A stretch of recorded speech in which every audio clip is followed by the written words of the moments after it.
여기 한국 음식을 처음 먹어보고 경악을 하고 있는 독일 여성이 있습니다. 이 여성은 한국의 음식은 정말 이해가 안 된다고 하고 한국인들은 뭔가 이상하다고 하는데요. 과연 무슨 일이 있었을까요? 안녕하세요. 저는 독일 베를린의 악단에서 바이올린을 연주하고 있는 헬렌입니다. 저는 요즘 독일에서 한국에 대한 관심이 많아지고 있다는 것을 많이 느끼고 있어요. 넷플릭스의 한국 드라마가 항상 순위에 올라와 있을 정도로 한국 드라마의 인기가 대단하고 몇몇 친구들은 한국의 가수들과 배우들 그리고 한국에 대해서도 종종 이야기도 했고요. 그렇게 저는 한국에 대해 알고는 있었지만 한국이라는 나라가 그냥 드라마를 잘 만들고 몇몇 연예인들이 유명한 작은 나라구나 라고 생각을 하면서 살아왔었습니다. 그런데 저희 악단이 우연히 한국에서 공연을 하게 되었어요. 사실 저는 걱정이 많이 되었습니다. 저는 다른 유럽 나라는 가보았지만 아시아의 나라는 한 번도 가보지 않았기 때문에 설렘 반 두려움 반으로 한국으로 떠나는 날을 기다렸어요. 그리고 마침내 저와 독일 악단은 독일 베를린을 떠나 한국에 도착하게 됐어요.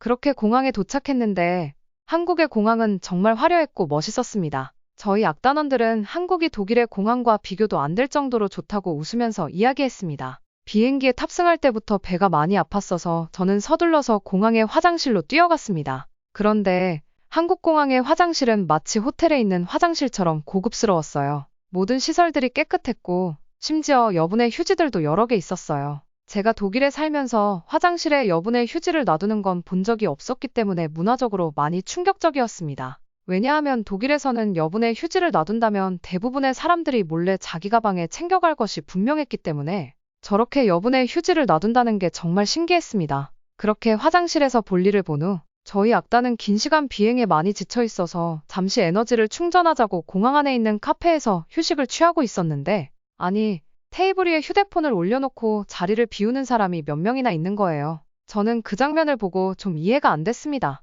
아니 저렇게 휴대폰을 놔두면 다른 사람이 가져갈 것이 분명한데 왜 저렇게 테이블 위에 휴대폰을 올려놓고 몇 분씩이나 자리를 비워두지? 저는 혹시 누가 훔쳐갈까봐 제가 대신해서 감시를 해줘야겠다는 생각에 테이블을 몇 분 동안이나 계속 주시하고 있었습니다. 그리고 카페에는 계속해서 많은 사람들이 들어왔고요. 그런데 아무도 그 휴대폰에는 관심을 가지지 않은 채 자기 할 일들만 하는 겁니다. 저는 이게 어떻게 가능한지 조금 혼란스러웠습니다. 독일을 포함해 대부분의 유럽 국가에서는 사실 소매치기가 정말 많이 있고 물건을 들고 다니는데도 가지고 도망가는 사람들이 많은데 한국은 자기 물건을 그냥 놔두었는데도 아무도 안 가져가는 게 너무 신기했습니다. 악단의 다른 친구들도 정말 놀랍다면서 여러 번 이야기를 했어요. 그렇게 저희는 카페에서 휴식을 취하다가 저희를 초대해준 공연 주최자 측에서 대여한 버스를 보내준다고 해서 공항 앞에서 버스를 기다리다가 마침내 버스에 탑승하게 되었는데 공연 주최자 측에서 저희를 신경 써서 특별히 좋은 버스를 보내주었다고 이야기한 건 들었지만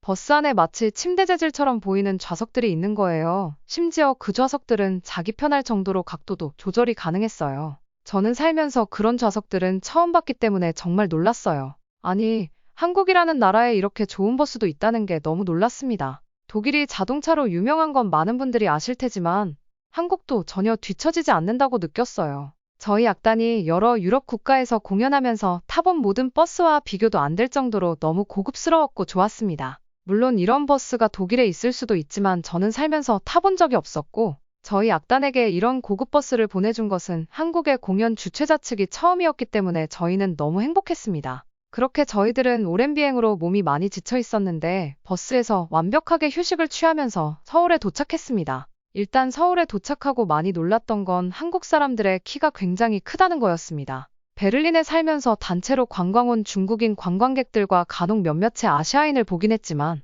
그들의 키는 대부분 작았기 때문에 저는 아시아인들은 다 키가 작고 왜소하다고 생각했었어요. 그런데 한국인들은 남자 여자 할 것 없이 길쭉길쭉하고 키도 큰 겁니다. 제가 독일에서 봤었던 다른 아시아인들이랑은 너무 달라서 많이 놀랐습니다. 그리고 서울의 풍경도 너무 이뻤어요. 거대하고 아름다운 강이 흐르고 있고 그 강을 마주보고 있는 거대한 빌딩들은 정말 웅장하고 화려했어요. 제가 유럽의 풍경들에 많이 익숙해져서 그런 거일 수도 있지만 한국 도시의 풍경은 제가 지금껏 봐온 도시 풍경 중에서도 손꼽을 정도로 이뻤어요. 그렇게 저희는 한국에서의 첫날을 보내고 다음날 드디어 저희 악단이 공연하는 날이 다가왔어요. 너무너무 두려웠고 한국의 관객들이 저희의 공연을 어떻게 볼지 정말 긴장이 많이 됐어요. 그런데 한국 사람들은 공연 예절도 너무나 뛰어났고 공연이 끝나고 난 후에도 저희 악단에게 열렬한 환호를 보내주었습니다. 심지어 어떤 관객분은 너무 재밌게 보았다고 음료수와 빵을 직접 가져다 주시기도 했어요.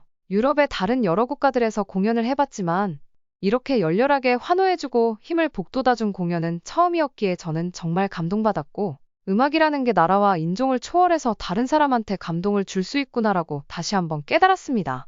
그렇게 저희는 너무나 행복한 공연을 끝마쳤고 저희 악단의 단장님께서 이제 공연이 끝났으니 다들 자유시간을 보내라고 하셨어요. 저는 사실 이 공연만을 준비해왔고 생각했기 때문에 이제 뭘 할지 많이 막막했습니다. 그런데 저희 악단에서 저랑 절친한 친구는 한국에 대해 조사를 많이 해왔었는데 그 친구가 저에게 좀 특별한 소고기를 먹으러 가자고 하는 겁니다. 그래서 저는 소고기가 특별해봤자 소고기지라는 생각에 알았다고 하고 친구를 따라갔어요. 그렇게 저는 친구가 가보자고 한 식당에 들어가게 되었고 친구가 번역기를 열심히 활용해서 주문을 끝마쳤습니다. 그래서 저는 친구에게 무슨 음식을 주문했냐고 하니 곱창이라는 건데 소의 창자라는 겁니다. 그 이야기를 듣고 정말 경악을 했습니다. 저는 아니 지금 소의 창자를 먹겠냐는 거냐고 빨리 주문 취소하라고 친구에게 화를 내며 이야기했습니다. 그랬더니 친구는 소의 창자를 구워 먹는 요리는 한국에서 엄청나게 유명한 요리이고 모든 사람들이 즐겨 먹는 요리라고 한번 먹어보자고 하는 겁니다.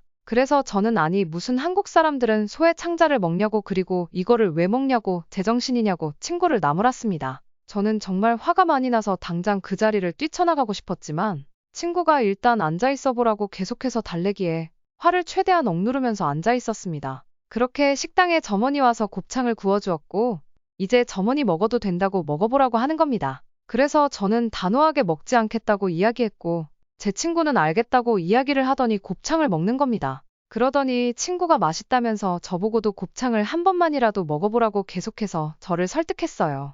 저는 정말 먹기 싫었지만 친구의 계속되는 설득 끝에 도대체 이런 것을 무슨 맛으로 먹는 건지 하는 순간적인 호기심으로 곱창을 먹게 되었습니다. 저는 당연하게 최악의 맛일 거라고 생각했는데 제가 먹어본 음식 중에 손에 꼽힐 정도로 너무 맛있는 겁니다. 아니 소의 창자라고 불리는 곱창이 어떻게 이렇게 맛있는 건지 너무 신기했고 한국인들은 이런 맛있는 거를 어떻게 알아내고 먹는 건지 또 한 번 놀랐습니다. 그렇게 저는 곱창을 계속해서 먹었고 곱창의 매력에 완전하게 빠져버렸습니다. 곱창을 다 먹고 나서는 친구가 보통 밥을 볶아 먹는다고 해서 볶음밥을 주문했고 점원이 곱창 남은 것과 함께 밥을 볶아서 볶음밥을 만들어 주었는데 볶음밥이라는 요리는 태어나서 처음 먹어봤는데 정말 고소하면서 너무 맛있었습니다. 곱창부터 해서 볶음밥까지 정말 한국인들은 미식이 굉장히 뛰어나구나라고 생각이 들었습니다. 그리고 제 친구가 한국에는 엄청나게 특별한 커피가 있다고 그 커피를 먹으러 가자고 이야기를 했어요. 그런데 저는 아니 한국에 무슨 특별한 커피가 있냐고 커피는 유럽이 훨씬 뛰어난데 이런 곳까지 와서 무슨 한국의 커피를 먹으려고 하냐고 했는데 친구가 이것도 먹어보면 정말 맛있었던 곱창처럼 너의 생각이 완전히 바뀔 거다라고 저를 설득하는 겁니다. 그래서 저는 그래 뭐 곱창은 정말 너무 훌륭한 음식이었으니까 또 한 번 친구의 말을 믿어보자 하고 친구와 한국의 특별한 커피를 파는 카페에 가게 되었습니다. 그렇게 제 친구가 점원한테 주문을 끝마치고 그게 무슨 커피냐고 물어보니 달고나 커피라는 겁니다. 그래서 달고나가 뭐냐고 하니 설탕과 베이킹소다를 섞어서 만든 거라고 오징어 게임에 나온 거라고 이야기를 해주었습니다. 독일에서도 오징어 게임의 인기가 엄청났었기 때문에 오징어 게임에서 봤었던 것들이 기억이 나서 그거구나 싶었는데 그걸 커피에 넣어 먹는다는 게 상상이 되지 않았습니다. 그렇게 커피가 나오고 달고나 커피라는 것을 처음 먹게 되었는데 달콤한 맛과 깊은 맛이 나면서 너무 맛있는 겁니다. 저는 매일 커피를 먹을 정도로 커피를 굉장히 좋아하는 사람인데 제가 먹어본 커피 중에 손에 꼽힐 정도로 맛있었습니다. 물론 달콤한 맛을 좋아하지 않는 사람한테는 매력적이지 않을 수 있지만 적어도 저에게 있어서는 제 인생에서 최고의 커피 중 하나였습니다. 곱창부터 달고나 커피까지 한국인들은 정말 어떻게 저런 맛들을 발견했고 만들어냈는지 너무 신기했습니다. 한국인들은 미식에 있어서 안목이 정말 훌륭하다고 생각이 들었고 독일 베를린에서도 최근에 한식당이 한두 개씩 생기고 있었는데 이전에 저는 한국이라는 나라에 크게 관심이 없었어서 한 번도 한식당을 가본 적은 없었지만 왜 그렇게 많은 한식당들이 생기고 있는지 한국을 방문하고 나서 확실하게 알게 됐습니다. 그렇게 한국에서의 일정을 끝마치고 독일에 돌아오고 일주일이 지났는데 저는 한국에서 먹었던 음식들이 너무 그립고 한식들을 먹고 싶어서 도저히 주체할 수가 없었습니다. 그래서 저는 독일 친구와 함께 한식당에 가서 떡볶이와 김밥 등 새로운 음식들을 먹어봤는데 역시나 한국의 음식이라 그런지 너무나 맛있었고 더 깊게 한식과 사랑에 빠져버렸습니다. 저는 제가 이렇게 한국의 음식이 입에 맞을지는 상상도 못했어요. 물론 독일의 한식당에서 파는 요리들은 저에게는 비싼 편이라서 매일 가지는 못하지만 적어도 일주일에 한 번씩은 무조건 한식당에 가서 한식을 사 먹을 정도로 한국의 음식은 너무 훌륭하고 맛있었습니다.